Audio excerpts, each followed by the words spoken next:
आज के हमारे आधुनिक विज्ञान ने कितनी तरक्की कर ली है, लेकिन अभी तक यह पता नहीं लगा पाया कि संसार को बनाया किसने है, संसार में मनुष्य कैसे आया और किस तरह इस दुनिया की धीरे धीरे रचना हुई है।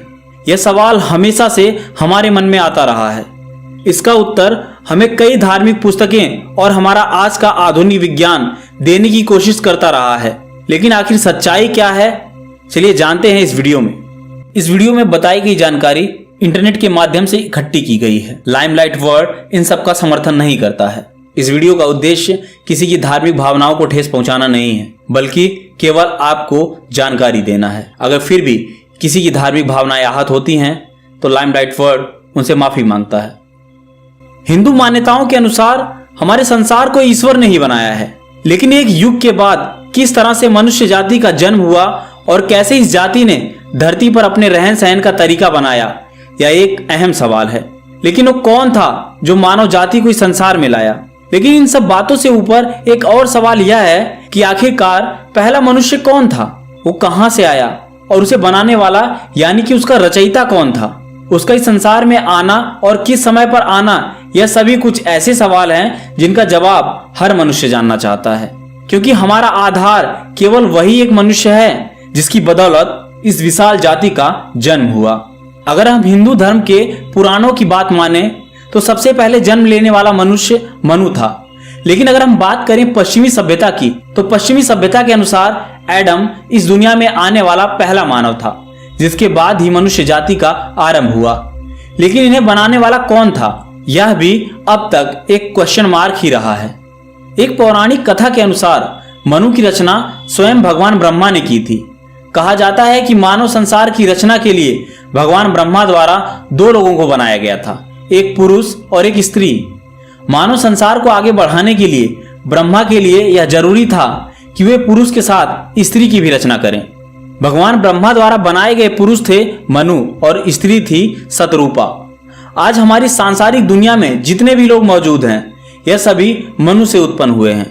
दूसरे शब्दों में कहें तो मानव संसार की रचना करने वाले भगवान ब्रह्मा ही हमारे आदि पूर्वज हैं और हम उनकी भविष्य की पीढ़ी हैं। संसार में आने वाला सबसे पहला इंसान मनु था, इसलिए इस जाति का नाम मानव पड़ गया, ऐसा हमारे धर्म ग्रंथ कहते हैं। संस्कृत में इसे मनुष्य कहा जाने लगा और अंग्रेजी भाषा में भी मिलते जुलते नाम मैन का प्रयोग हुआ है। यह सभी नाम पहले मनुष्य यानी मनु से ही जुड़े हुए हैं। पुराणों में दर्ज एक कथा के अनुसार एक समय था जब भगवान ब्रह्मा देवों, असुरों तथा पितरों का निर्माण करने के बाद काफी शक्तिहीन महसूस करने लगे थे। उन्हें समझ नहीं आ रहा था कि अब वे किस चीज की रचना करें जिसके बाद उनके मन तथा मस्तिष्क को कुछ शांति हासिल हो सके। एक बार ब्रह्मा जी अपने कुछ कार्यों में व्यस्त थे। अचानक उनके भीतर से एक काया उत्पन्न हुई और उनके सामने आकर खड़ी हो गई। उसे देख उन्हें बेहद अचंभा हो रहा था कि वह कोई मामूली काया नहीं बल्कि हूबहू उनके जैसी दिखने वाली परछाई थी। उस परछाई को देख कुछ देर तो भगवान ब्रह्मा समझ न सके कि उनके साथ आखिर हुआ क्या है। यही मानव संसार का पहला मनुष्य था, जिसे मनु के नाम से जाना जाता है। इस पौराणिक कथा से एक और सवाल मन में आता है कि हिंदू मान्यताओं में तो मनु ने जन्म लिया, लेकिन पश्चिमी सभ्यता के अनुसार पहला मानव कौन था? यदि बाइबल की बात करें तो जिस तरह से पौराणिक कथा में भगवान ब्रह्मा के शरीर से मनु ने जन्म लिया था, इसी तरह से बाइबल में भी ईश्वर के शरीर से एक परछाई ने जन्म लिया था। यह परछाई मनु की तरह ही ईश्वर की छाया थी और उन्हीं की तरह ही दिखती थी। बाइबल में एक परछाई यानी कि पहले मनुष्य को एडम का नाम दिया गया है। बाइबल में एडम के जन्म पर एक वाक्य भी लिखा गया है, man was created in the image of his maker. इसका मतलब है कि भगवान की परछाई में मनुष्य ने जन्म लिया है। इन दोनों कथाओं से यह साबित होता है कि मनु ही वह पहला इंसान था जिसने मनुष्य के रूप में धरती पर जन्म लिया। मनुष्य के साथ इस सांसारिक दुनिया में भगवान ब्रह्मा द्वारा एक स्त्री शतरूपा की भी रचना की गई थी। जहां पुराणों में वर्णित कथा के अनुसार शतरूपा का जन्म हुआ था, वहीं बाइबल के अनुसार एडम के साथ ईश्वर द्वारा एम्बेला का जन्म हुआ था। इन सभी तथ्यों को जानकर यह साबित होता है कि हिंदू इतिहास तथा पश्चिमी सभ्यता की बातें काफी हद तक समान हैं, लेकिन ऐसा नहीं है। अभी भी ऐसी कई बातें हैं जो दोनों सभ्यताओं को काफी भिन्न बनाती हैं। अब वो चाहे संस्कृति के संदर्भ में हो या मनु के जन्म के बारे में हो, दोनों में अंतर जरूर है। लेकिन कैसे, आइए जानने की कोशिश करते हैं। बाइबल में लिखी गई कहानी के अनुसार एडम का निर्माण खुद ईश्वर ने किया था, लेकिन दूसरी ओर मनु तो स्वयं भगवान ब्रह्मा के शरीर से काया बनकर उत्पन्न हुआ था। इन सभी तथ्यों में जहां पुराण तथा बाइबल में मनु और शत्रुपा के जन्म को लेकर कुछ असमानताएं देखी गई हैं, वहीं उनके जन्म के बाद की कुछ घटनाओं में समानताएं भी हैं। पुराण के अनुसार मनु तथा शत्रुपा के जन्म के बाद भगवान ब्रह्मा द्वारा उन्हें धरती पर मानवीय संसार को स्थापित करने का आदेश दिया गया था। ठीक इसी तरह बाइबल में भी इस तरह की घटना का वर्णन मिलता है।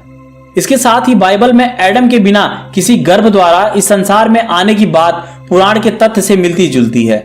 जिस तरह पुराण में भी ब्रह्मा के भीतर से निकली काया से मनु का पूर्ण रूप से जन्म हुआ था, उसी तरह बाइबल में एडम का जन्म भी पूर्ण विकसित रूप में ही हुआ था। लेकिन इन सब में एक बात और खास है कि हिंदू पुराण के अनुसार केवल एक ही नहीं बल्कि एक से ज्यादा मनु ने जन्म लिया था।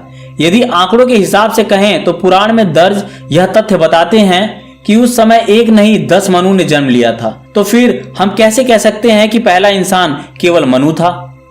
इस संदर्भ में पुराण का कहना है कि मनु केवल एक इंसान नहीं बल्कि एक समूह का प्रतिनिधित्व करता है।